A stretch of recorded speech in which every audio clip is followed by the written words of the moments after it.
Welcome to Reach, your platform to connect with other executive assistants and acquire game-changing knowledge and perspective. Reach is designed to inspire your workday, guide you through pivotal moments in your career, and transform you into the executive assistant you've always wanted to be.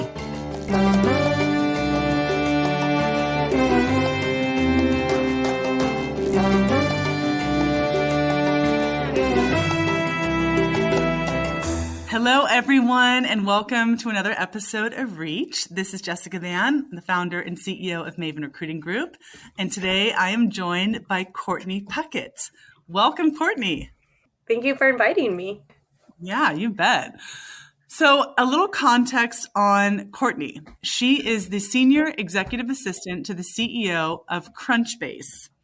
And if your role intersects at all with startups or venture capital, then surely you have heard of Crunchbase and know them and have probably used their platform a million times to find things like business or funding information or venture backing background.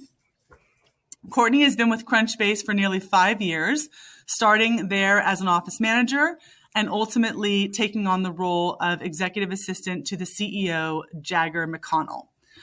Today, we're going to be talking about all things related to travel in a post-pandemic world.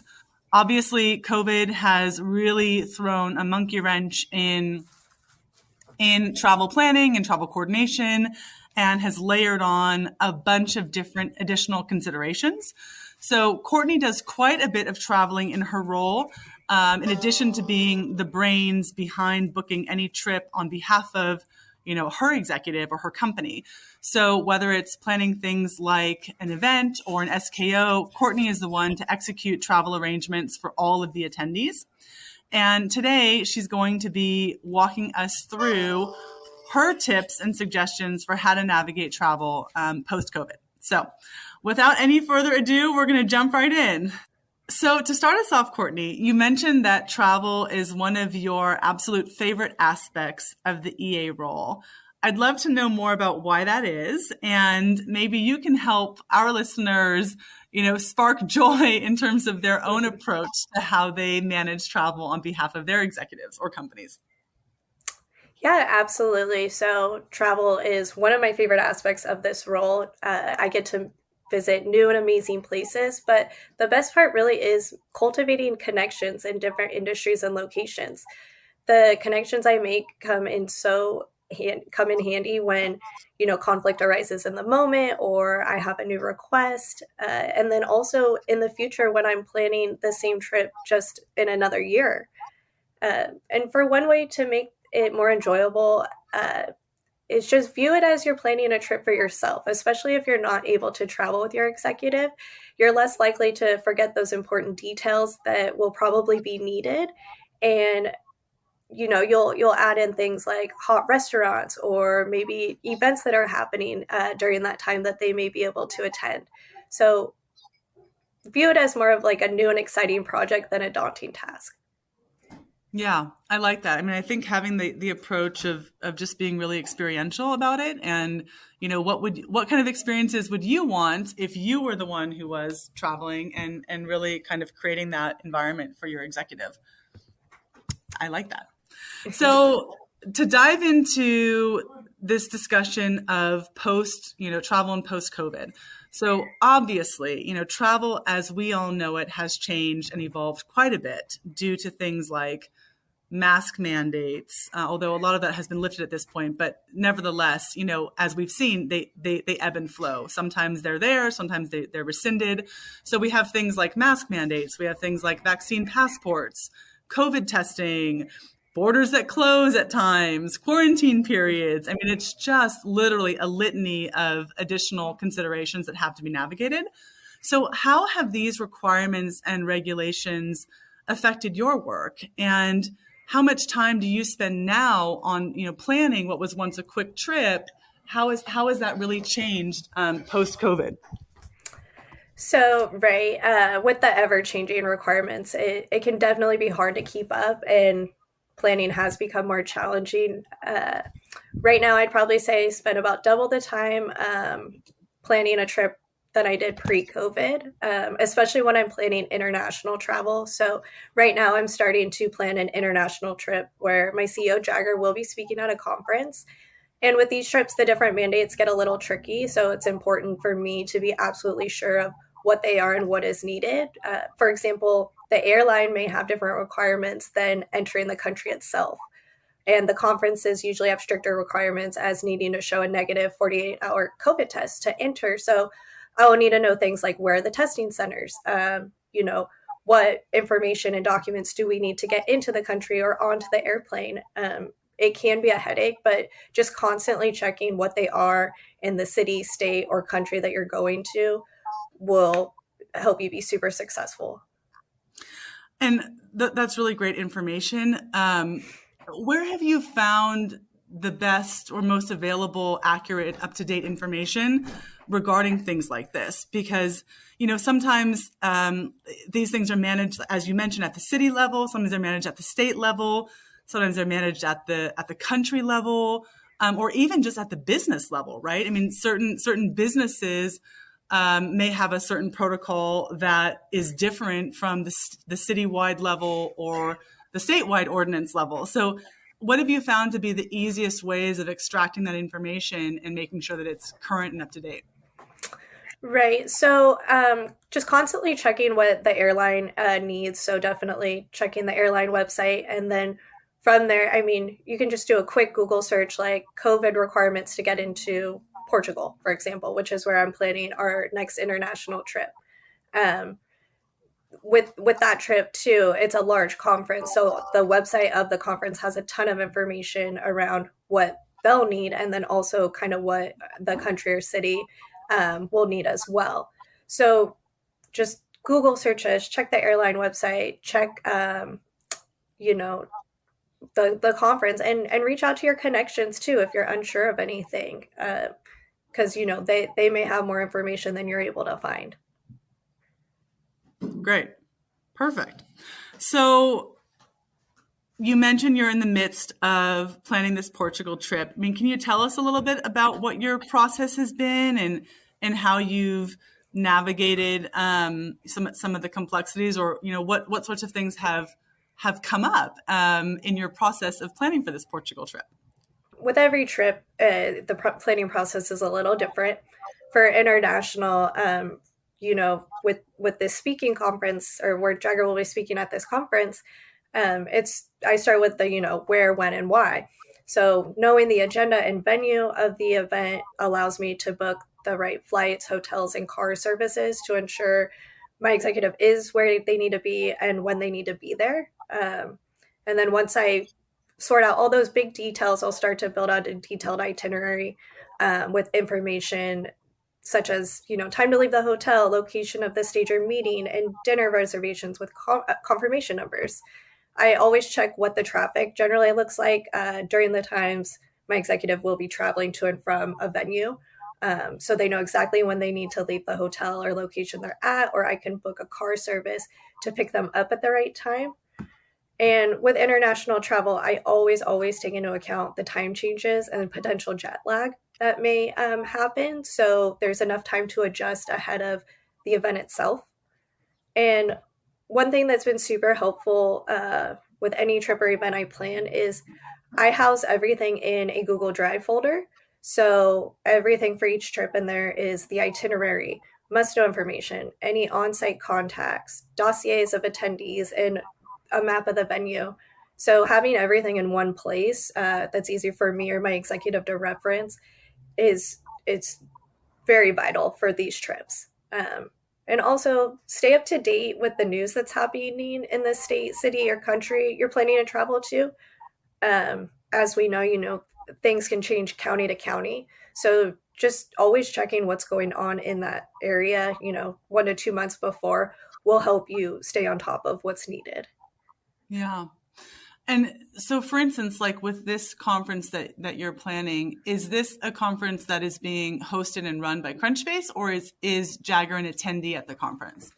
Jagger will be an attendee at this conference. So it's important to know, make sure that his speaking panel is prepped, that he has all of the comms things that he needs. Like I said, making sure he's where he needs to be when he needs to be there, doing dossiers of the um, other panelists and the moderators, uh, making sure he's prepped for any media interviews that he may have. So, really, just making sure he's as prepared as possible is super important while he's an attendee at these events.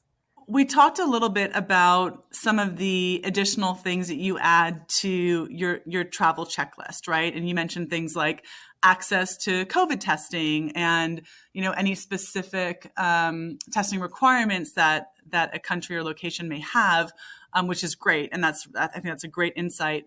What about when, we're talking about planning for events that include more than just your executive? So if we're talking about things that, for instance, pertain to the entire company or the entire team, such as an SKO or a President's Club trip, which I know you also are involved in. Can you speak to the additional layers that come up for you when you're planning or thinking through an event that involves, 10 plus, 50 plus people? Right. So planning travel for multiple attendees is no easy feat, but I personally find it so fun, especially when planning a trip like President's Club or SCO. There's so many moving pieces. So first and foremost, before I do any sourcing or planning, I always confirm budget with my finance team. So that always helps tremendously when I start to get in contracts and proposals.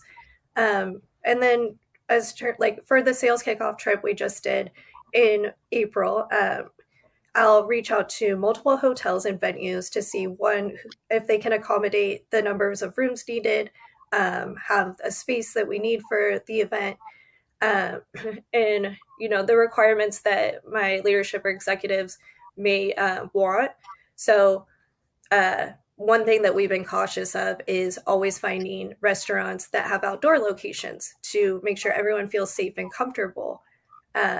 Also, we do things like we'll send out surveys for if anybody wants a COVID test. So I send COVID tests to the attendees who may be coming.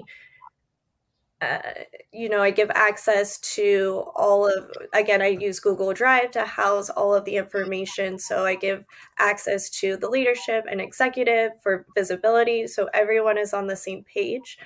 But also, you want to find a venue that has the same COVID guidelines or standards that you do as a company. So, we don't want to go somewhere that's super lax on, whether COVID is an issue or not.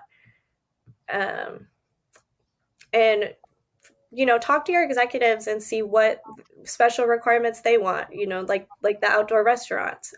And when you say that you try to, kind of identify a venue that has a fairly rigorous approach to COVID management, what do you mean by that? Like, are you talking about, does this venue require, COVID testing for people before they come in, or what? Can you comment a little bit further on what you mean by that? Right. Yeah. So if,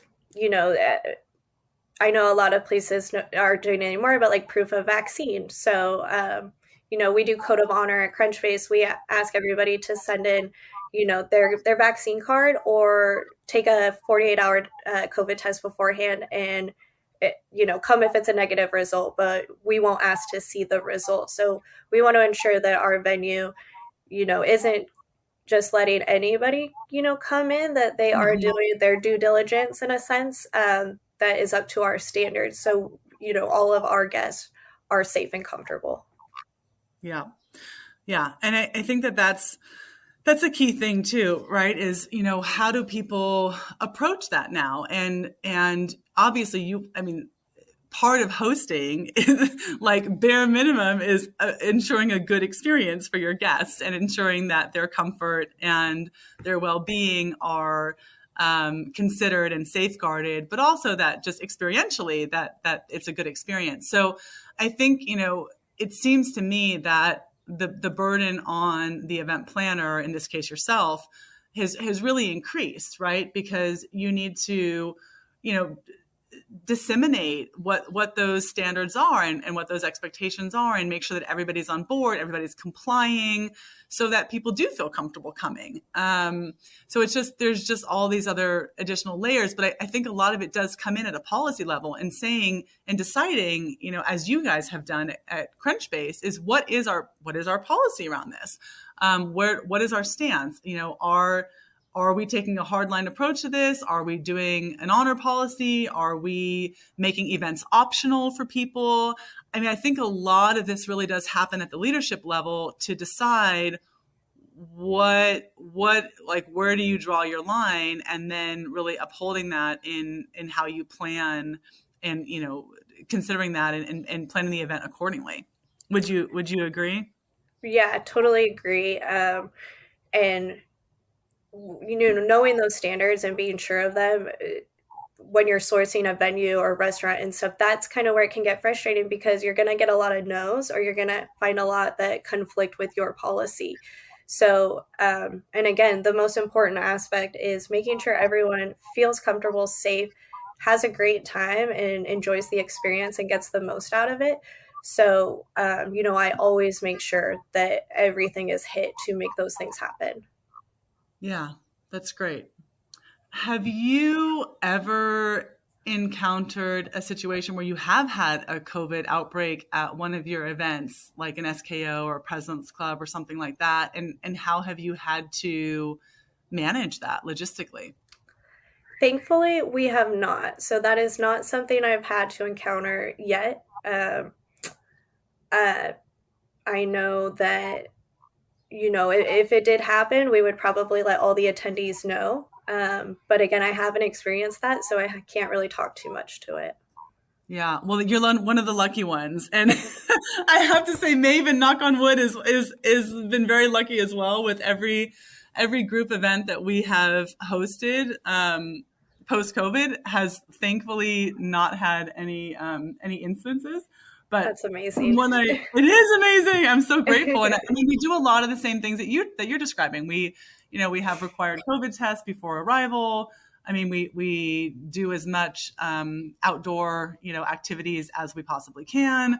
So we think that we apply a level of diligence, but I hear of a lot of companies that have these get-togethers or these conferences or these holiday parties, and then there is inevitably some kind of an outbreak post the event. So I'm like you. I feel really fortunate that somehow we've escaped that. But it's a lot. It's a lot to navigate. Right. Yeah, it is a lot. Yeah.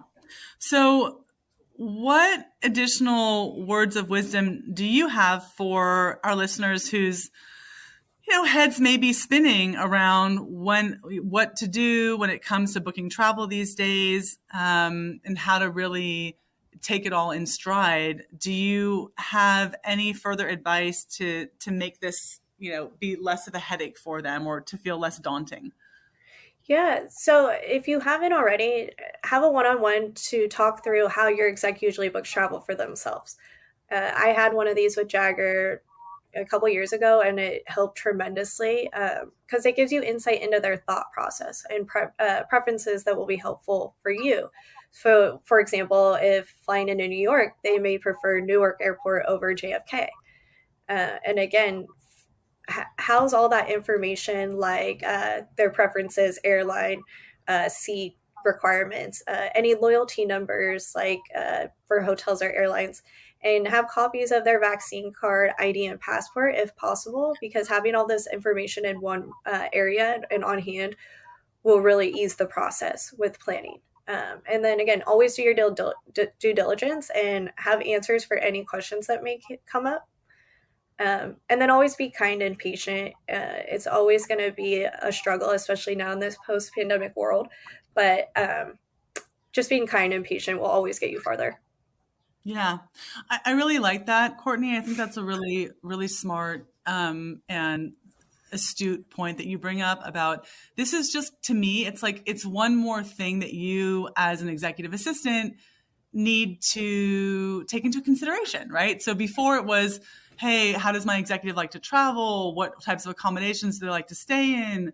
What are their preferences for ground transportation, and how do they like information packaged and things of that nature? Well, now it's like, okay, we also have to consider what is their tolerance or comfort level around travel in COVID. And to me, it's just one more layer. And everybody's approach to this is very different. Some people have a much more strict set of requirements. Some people are much more tolerant and much more lax and comfortable. So I think it really does go back to, as you suggest, calibrating, and having those calibration conversations. Is your executive going to be super uncomfortable, going to meeting a key client in I don't know, some kind of stadium environment, right? Where there's 50,000 attendees at a concert. Would they be much more comfortable going to an outdoor venue where they can meet with this customer in a more open, less congested way? So I think it really is about you knowing your executive's preferences and their style and really pivoting around that. Yeah, absolutely, because everyone is different. So knowing what those standards are for that executive is extremely important, because again, it's not going to transfer from one exec to the other. Yeah, I agree. Great. Well, this has been great. I think this is a lot of really tactical and tangible advice for people. And really, I think it's a good checklist for those who are approaching travel planning and event planning in this environment. It's a great checklist that you've given of all the different layers and touch points and kind of validations that they should go through before putting something together for an executive or for a group of people for that matter. So this is a really great list of advice and pointers. So thank you for that.